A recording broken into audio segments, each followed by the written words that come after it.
ಜನವರಿ month bumper draw ಆಗಿತ್ತು. ಬರೋಬ್ಬರಿ 10 ಲಕ್ಷ ಬೆಳೆ ಬಾಳುವಂತಹ ಒಂದು property Bagepalli madam Sushila madam ಅಂತ.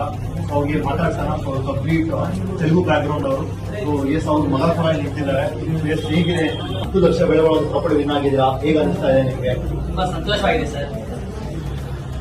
ಯಾಕೆಂದ್ರೆ ನಾವು ನಮ್ದಾಸ್ ಫ್ಯಾಮಿಲಿಯಲ್ಲಿ ಹುಟ್ಟಿದ್ದು. ನಮ್ದಾಸ್ ಫ್ಯಾಮಿಲಿಯಲ್ಲಿ ನಾವು ಇಷ್ಟು ಬೇಗ ಲ್ಯಾಂಡ್ ಪರ್ಚೇಸ್ ಮಾಡ್ತೀವಿ ಅಂತ ನಮಗೆ ಗೊತ್ತಿಲ್ಲ. ಅದರಿಂದ ನಮಗೆ ಡ್ರೀಮ್ ಡೀಲ್ ಎಂಬ ಕಂಪನಿಗೆ ಐದಾರು ಸರ್ ಅವರು ಸ್ವಲ್ಪ ರಿಫಂಡ್ ಕೊಟ್ಟರು. ಅದನ್ನ ನಾನು ಎಲ್ಲರೂ ನಂಬರ್ ಸ್ಪ್ರೆಡ್ ಮಾಡಿಬಿಟ್ಟು ನಿಮಗೆ ಏನಾದ್ರು ಪ್ರಾಮಿಸ್ ಮಾಡಿದೆ, ನಿಮ್ಗೆ ಒಳ್ಳೆ ಬರುತ್ತೆ ಅಂತ ಹೇಳ್ಬಿಟ್ಟು ನಾನು ಅನ್ಕೊಂಡಿದ್ರಾ ಕಟ್ಟುವಂತ ಅಮೌಂಟ್ಗೆ ಪ್ರಾಪರ್ಟಿ ಬಂದೇ ಬರುತ್ತೆ? ಏನಾದ್ರು ಒಂದು ಐಡಿಯಾ ಇತ್ತಾ? ಏನಿಲ್ಲ ಸರ್, ಅದು ನಾವು ಅನ್ಕೊಂಡೇ ಇಲ್ಲ.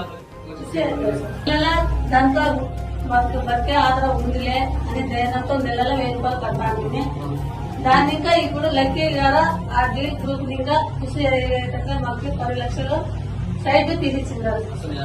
అనుకోలేదు సార్. మీరు 1000 రూపాయలు కట్టాలి. మేము 1000 రూపాయలు ఏమంటే ఏమన్నా ఒక వస్తువు తెచ్చుకుందాంలే అనే ధైర్యంతో మన డబ్బులు ఎక్కడ పోలే అని దాని ద్వారా కట్టాము. ನೋಡಿ ಲೀಡರ್ಸ್ ಎಲ್ಲರೂ ಕೂಡ ಅವರು ತಿಂಗಳಿಗೆ ಏನೋ ತಗೊಳ್ಳೋಣ ವಸ್ತು ಲಾಸ್ಟ್ ಅಲ್ಲಿ ನಮ್ಮ ಮನೆಗೆ ಏನೋ ತಗೊಳ್ಳೋಣ ತರ್ಕೊಂಡಿದ್ರು.